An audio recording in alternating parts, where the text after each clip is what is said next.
Hi folks, in this video I would like to show you how to check your Wi-Fi password on Windows 11. It might be useful when you want to connect another device but you don't know your Wi-Fi password. The other way to do it would be resetting your router, but it's not always comfortable. Okay, we need to open settings. Now go to Network and Internet, Wi-Fi. We click on the network that we are connected to. Scroll down,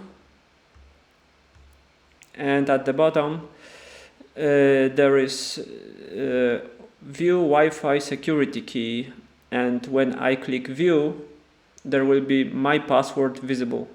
I won't be clicking this because I would have to reset my password and I am too lazy to do it. But that's it. You just click View and you will see your password. So as you can see, it's very easy. If this video is useful for you, please subscribe to my channel. Thank you very much.